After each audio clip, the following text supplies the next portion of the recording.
Hello everybody, welcome back to my channel, Trading Secrets. This channel is for entertainment purposes only. For those of you who do not know, my name is Ali. I have over 20 years experience teaching accounting, economics, business and law. And through this channel, I'll be providing a stock analysis and also a short trading lesson at the end, so please stay tuned. In the previous video, we looked at a multi-billion-dollar sale of assets in the same area where Torchlight Energy Resources also has land, and I think that is significant for potential value of the dividend, so please refer back to the previous video there for analysis of that. Today's video is going to be about ticker symbol CLSK Cleanspark. So let's make a start by having a look at Cleanspark. So Cleanspark is a stock that I have been monitoring for a while. It is on my watch list. You can see on the screen there, close of play on the Friday, it did go up just in excess of 1% at $16.51. And you should be able to see on the screen there, I also have this I've recorded a price alert on this for $14. I think $14 would be a very good entry point. However, I certainly think $15 would also be a good entry point in this. But let's start by having a look at the company itself. Okay, first thing I'd like to do is have a look at the investor relations page on the company website to give us an overview of the company, the market opportunity, and also why Cleanspark in terms of a potential investment from an investor point of view. So let's start by looking at the investor relations. So first of all, Cleanspark are saying they are looking to enhance shareholder value not only through exceptional business performance and practice, but also through responsible and effective communication with its shareholders. So that's certainly a good positive start there. In terms of an overview of the company, it's what we're seeing here is in terms of a global economy that's facing an aging electric utility grid, the power sector seeks more efficient and reliable alternatives to producing and storing energy. So growing number of renewable energy sources and advancements in technology are driving steady investments into solutions such as microgrids and applications. So these also include defense installation, industrial complexes, communities, campuses, and the world we're looking at is going to turn to virtual power plants, microgrids as a means to decrease their reliance from the grid, utilize clean power and enhance energy security and surety. So certainly a good overview of something that is going to be certainly in high demand in the future. Certainly clean energy is something that is positive. Let's have a look at the market opportunity. In terms of the market opportunity, we know that the global market is rapidly expanding. So according to a research here, it states that this is expected to grow by 28% in terms of an annual growth, nearing around $40 billion by 2020 all the way to 2029. So let's finish off by having a look at why Cleanspark. So in terms of Cleanspark, rapidly increasing revenue, so we're going to have a look at that shortly. On hand to reach profitability, so that indicates to me that the business is not yet profitable yet, but is certainly on the way. So that's a good sign in terms of a potential upcoming catalyst. So they also have leading edge technology, proven track record of successful software installations, top 10 ranking as a strong with a strong reputation in the market, and also strategic alliances with key market participants. Let's now have a look at the chart for Cleanspark. So what we can see on the chart on the screen here is the 1 year chart for Cleanspark, ticker symbol CLSK, and similar to many other stocks, we can see certainly that this stock reached a peak in the months January and February 2021, and we can see at one time in January this was achieving a price in excess of $40.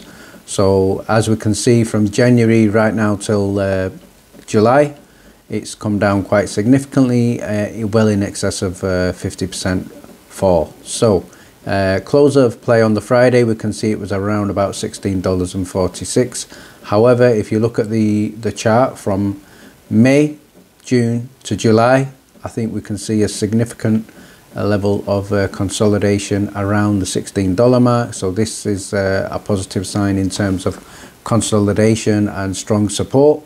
So good strong support around the $16 mark. I have my price notification just a little bit below this, and that's not been triggered yet, so that's a good sign. So possibly indicates that a good entry could be around about $15.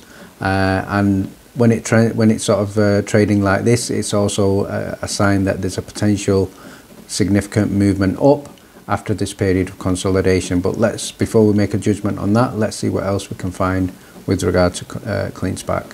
What I'd like to now draw your attention to is a very recent news article here, dated June the 23rd, and the headline here in terms of being a positive potential catalyst for the stock, and the headline here is Cleanspark is named in the Russell 2000 index and welcomes blockchain experts Bernardo Schumann as senior vice president. So very, very strong signals there.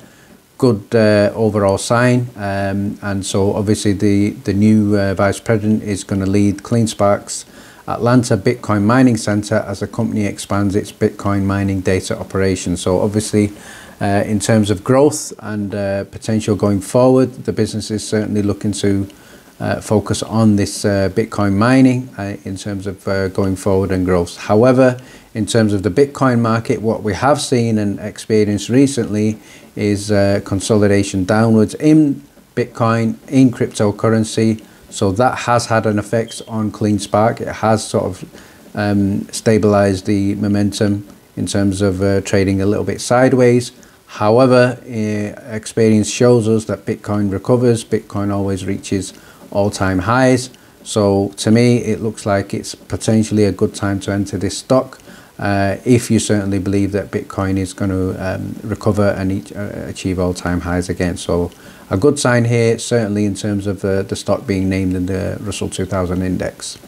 What I would now like to do is have a look at the data from the income statement, and here this is good in terms of showing us a trend from 2017 to 2021, 31st of March. So let's have a look at the top headline figure there, which gives us the revenue, money being received by the company. We can see 2017, this was just around about $448,000.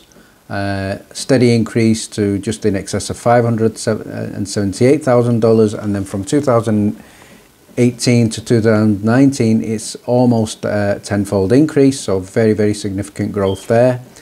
So going just in excess of $500,000 in revenue to in excess of $4.5 million in revenue. So this growth has continued. So from 19 to 20, again a growth in excess of 50%, so exceptionally good there. From 2020 to 2021, again a growth around about 50% there. So the company is certainly moving in the right direction from a revenue point of view. The headline figure at the bottom, which is net income, however, that does show us minus figures there, so the company is not yet profitable, but going forward there's a good sign there in terms of revenue increasing year on year, and the company has stated it expects to be profitable fairly soon. So good overall trends, and a good time to enter into this stock potentially, certainly because of the growth in the revenue figures. What I would now like to have a look at is an analyst rating and also a projected target price from the analyst. We can see from the two analysts that have looked at this stock, both of them have given it a rating of a buy, so it's 100% buy.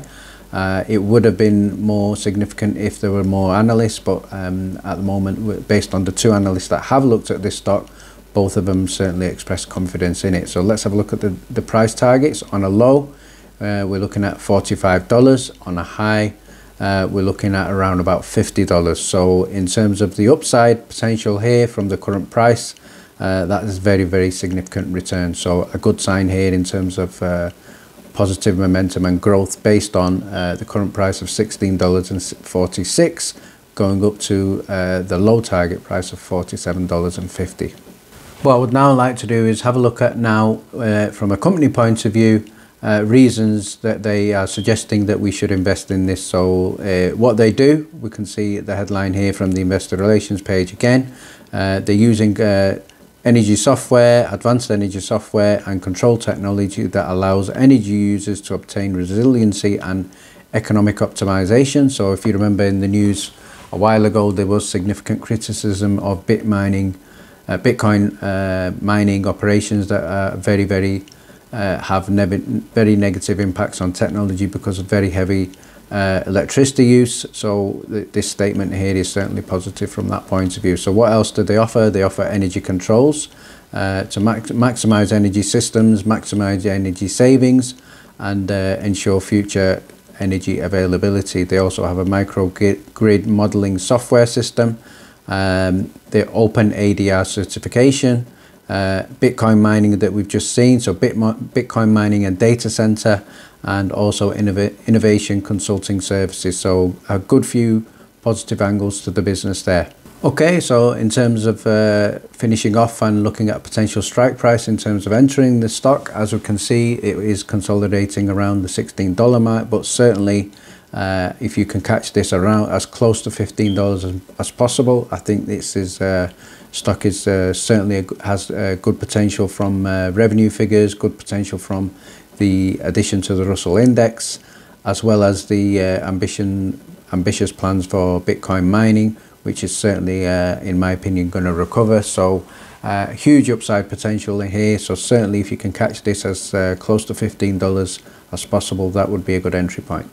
It's now time for lesson of the day. We're up to lesson 77, and what I'd like to look at now is from an investor point of view, which type of trading is better. So is it better to day trade, swing trade, or invest long term, and why? So this is probably a common question that many people are looking at now, and what's happening currently in the market is we have recently in the previous week, Thursday and Friday, experienced quite a significant two significant red days, and that is difficult for a lot of investors to take. So what's the best type of trading? So let's have a look at some of the conclusions. So in terms of being a new investor, certainly it's a good idea to start by investing in long-term stocks, especially if you have not got much experience, and it's also a good idea to first of all try on a practice account.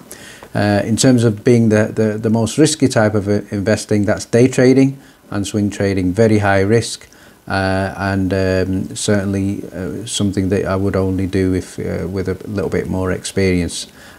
In this type of trading, it's very easy to make significant losses as well, and very easy to make mistakes. Over the long term, few day traders and swing traders are able to achieve the gains that long-term investors are able to achieve. So, for example, sometimes if you can catch the stock at a good price, leave it for the long term, and then it can show significant returns. And the common complaint of many investors, especially the people who day trade and swing trade, is, well, in 2020, February, March, April, May, June 2020, if I'd invested in NEO and just left the money there, I would have had exceptional growth and a huge return. So many people bought NEO for $4, $5, $6, sold it for 100% profit, sold it for 20% profit. But if you just leave the money in, if the company is strong, the fundamentals are good, the long-term growth is going to come. So long-term investing certainly pays much better dividends.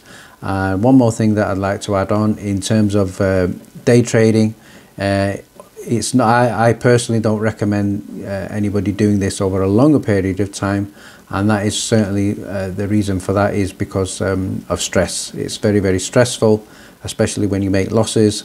And in terms of investing on the stock market, I think it's certainly important to prioritize your health as well. Long-term trading is something where you can just ignore the fluctuations, ignore the prices going up and down, because you just have a vision for long term. So when you invest in your money, certainly have some stocks in your portfolio that you're not going to sell, you're going to keep for the long term, and use a small fraction for potential day trading. But the more you day trade, the more risky it is, and the more stressful it will be. So thank you very much for watching. I hope that helps. Please stay tuned.